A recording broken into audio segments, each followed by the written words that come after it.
no matter whether we have seen that there is no self or not, can I say, we are still we are part of the energy of life? Would that describe? Yeah, you can say that. I wouldn't say that. I would say that. Because there is no part. There's only everything. It's really, because there seem to be all these parts, don't there? Seem to be. So, and yet there's only everything. Because there's only, let's say, oneness. And in this everything there is energy. Or everything is energy. That drives life wherever. If we have to use the word, we might as well use the word energy. So, I mean, it's kind of quite a nice, sort of spiritually romantic notion that I am a part of everything. And I am a spiritual romantic in my character, so I kind of find that quite appealing. But no, of course I'm not a part of everything. There is just everything. There's quite a significant difference between I am a part of everything and there is just everything, or it is just what's happening. Yeah.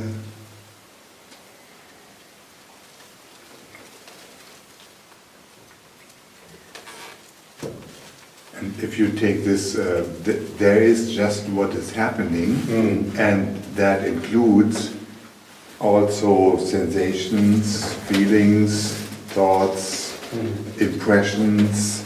So there is no difference between inner and outer. The inner and outer is then all included in this. Yeah, it's what one is phenomenon. happening. Yeah. Yeah. And this is all there is, what is happening. Yeah, whatever mysterious phrase that gets, well, it's not that mysterious, that gets repeated over and over and over again. All there is this, or there is just what's happening. Yeah, what does that mean? But whatever phenomena are happening. Whatever experience are happening. Yeah. That's it. And as I usually say, at this point, when that comes up, in some ways, this might be heard as very, very, very baffling, might be heard as very baffling by the apparent mind, but in another way, it is kind of obvious. Isn't it? This isn't a place and this isn't a time. We've got to use the word, so let's use the word this. This isn't a place, it's not a time, but it is this. And isn't it kind of obvious that whatever happens can only happen, and I'm sorry for this phrase which doesn't quite work, but isn't it obvious that whatever happens can only happen in this? Because there ain't anywhere else or any time else for it to happen. So anything about the past, for example, I should go, anything about the past, anything about the future can only happen in this. If there's a thought, a feeling, a memory, an apparent perception of something that happened in the past or might happen in the future, can only happen in this. And in a sense, it's kind of like the mind might revolt against that, but in another sense, it is obvious. So where's time? How long is this? Time is about duration. How long does this last? Well, it doesn't. It doesn't have any duration.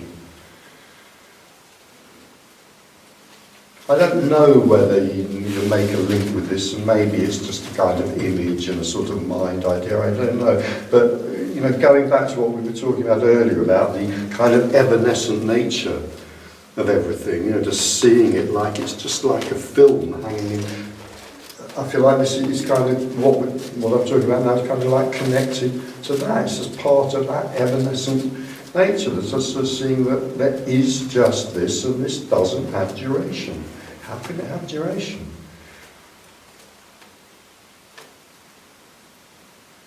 I mean, in duration, there must be past, present and future, if you like. where's the past, where's the present? It's just this. I'm sorry, where's the past, where's the future? It's just this. Call this the present if we want to. Even that, I think, is a bit misleading, because the present is a time word. Where's time? Where is it? It's just literally. We might, even with our minds, we might just get a taste of that fragility, that evanescence.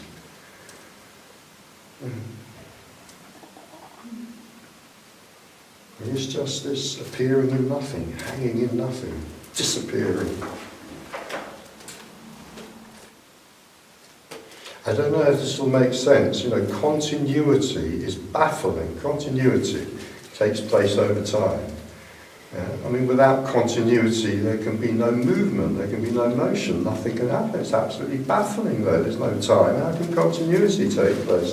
And going back to that idea, you know, desperately seeking, like knowing there's something just beyond the veil, which I would have thought I cannot see. So, you know, this evanescence. I remember sitting in the park, you know, long times, watching birds fly across the sky, just one bird flying across the sky. I think, how can that be happening? You know, what is this bizarre substance apparently called time, in which that can take place? Well, I don't have any answers to the question, but I mean, the question's fallen away along with everything else. But it's like absolutely baffling. So to me, you know, going back to something I said much earlier, or maybe even yesterday, about how, you know, we do this reading in advice to philosophers and Zen and so forth, and come across this stuff which sounds so intensely kind of either mystical or else just damn so Zen it cannot be understood. And that thing about, you know, how mountains, at first mountains are mountains, and then no longer mountains, then the mountains again. And it's like, that's what that's about, seeing that bird fly across the sky, and that wonder, like, how can that be happening? Because there's no such thing as time, or whatever. So first, a bird flying across the sky is just a bird flying across the sky. And then somehow there's some kind of opening to this, who knows how or why or what that consists of, it doesn't matter. And then suddenly a bird flying across the sky is no longer a bird flying across the sky. It's a complete miracle and a total, what? You know, but then it's like, let's call that the new reality. It's not a good phrase, but let's call that the new reality. Then that kind of settles down and becomes normal. And then a bird flying across the sky is just a bird flying across the sky again. So there's a mountain, then there's a miracle, and then we get used to the miracle and it's just a mountain again.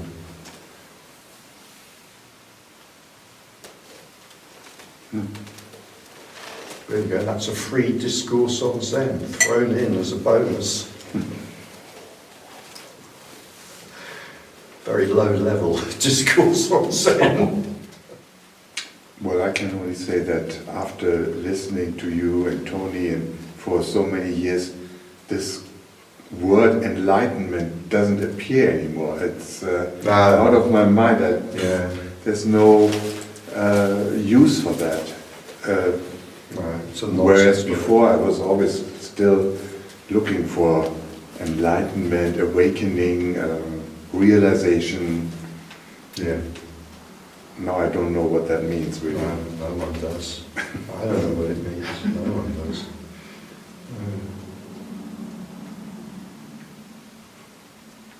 Have it mean whatever you want it to mean, why not?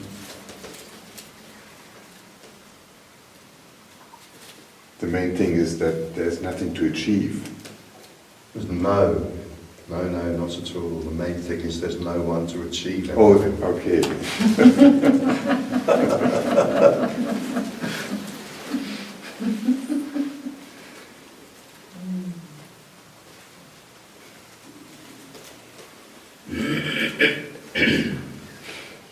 One of the criticisms most often hurled at me, and one of the most unjustified, I feel, is, so what you're saying is, you know, I should do nothing. In other words, there's nothing to achieve. No, of course not. It's a million miles on a different different universe to there is no one. If there is no one, how can I be saying you should do nothing? It's nonsense.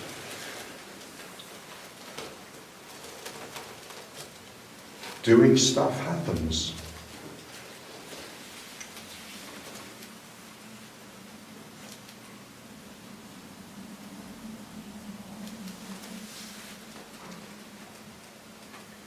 But logically, you could still say, now something has to be done here. You could say that if you like. Without being no one, without no one being there. Well, you can say now something has to be done here if you like, but what you'll notice is that if you don't say that, something will happen. In other words, stuff is quite capable of happening without you having to do anything about it. I mean, it's like I have to make stuff happening. It's just a kind of thought added on to the fact that actually stuff is already happening. Yeah. Stuff is always happening except in dreamless sleep. Even in dreamless sleep there's a kind of subtle something, but it's so difficult to talk about, it's not worth going there.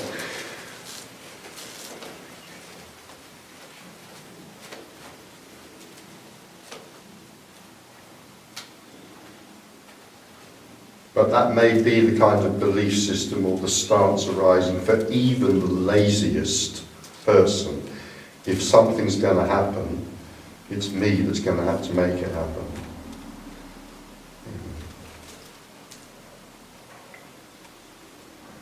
Even if I'm living in a doorway and I want a bottle of cider, the thought is probably I need to go and buy the bottle of... No, that's how it seems. Well, it's how it may seem. It's how it seems to most apparent people. No.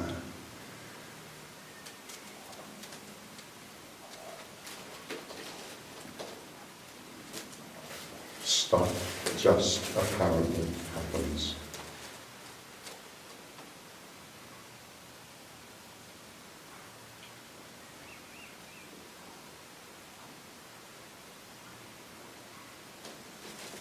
So maybe if that word liberation means anything, and it doesn't really, or you could say it means whatever we want to make it mean. So right now, I'll say, if it means anything, it means liberation from the burden of being a person.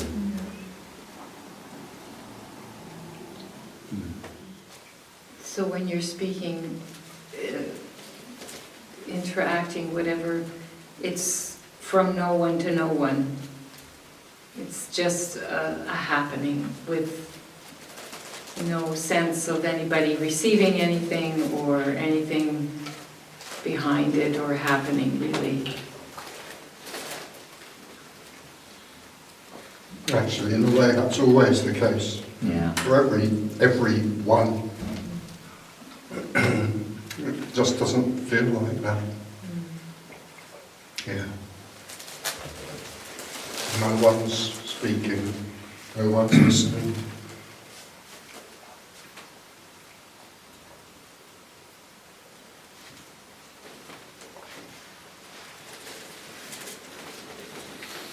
Everything's simply happening, apparently.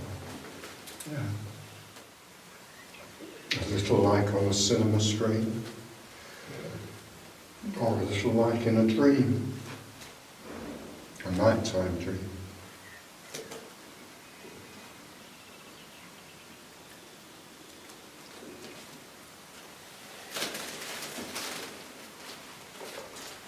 But we might notice that a nighttime dream can seem intensely real. Mm-hmm. So maybe that's a good analogy for when there's that real sense of, really being embodied in a person. Yeah.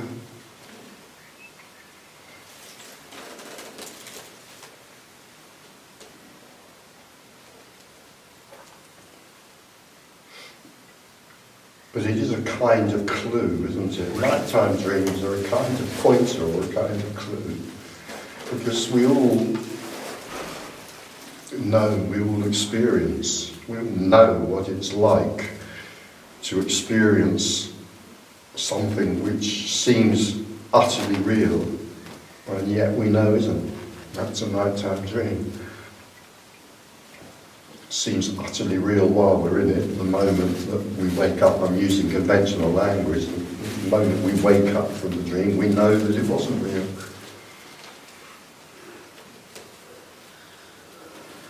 It's not quite the same as what we're talking about here, but it's a reasonable analogy. I mean, I often mention Leo Harting's book, Wakening to the Dream. I mean, he makes a very good, clear point about this. You know, the difference is that from a nighttime dream, in a nighttime dream, or rather at the end of a nighttime dream, we wake up from the dream, and the dream ends. And the dream character in the dream dies at that point. So that's like physical death. But what we're talking about here, he makes the point, this is like waking up to the dream. It's like waking up to the fact that this is a dream.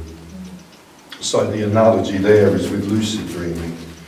But not the kind of lucid dreaming where the dreamer has a sense that they can control what's happening, but just the other kind of lucid dreaming where the one who is apparently having the dream becomes aware that it is a dream, but the dream is going on.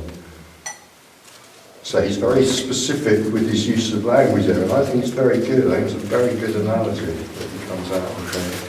So, in awakening, to use that word, or whatever word we want to use in the terms that we're talking about here, is awaking to the dream, not waking from the dream. If awakening, as we're talking about here, coincides with a fatal heart attack, then it's waking from the dream.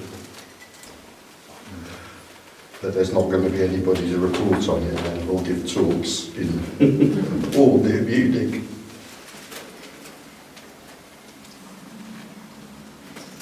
That's a lovely book. I recommend it if you want a book, a short book. I shouldn't really sit here and recommend books by other authors. But I occasionally do. No, I think that's a really, as I remember, I read it years ago. It's a really good book, Awakening to the Dream. That's the title. Yeah, Awakening to the Dream. Awakening to the Dream. It's by Leo Hartung, Dutch author. Yeah.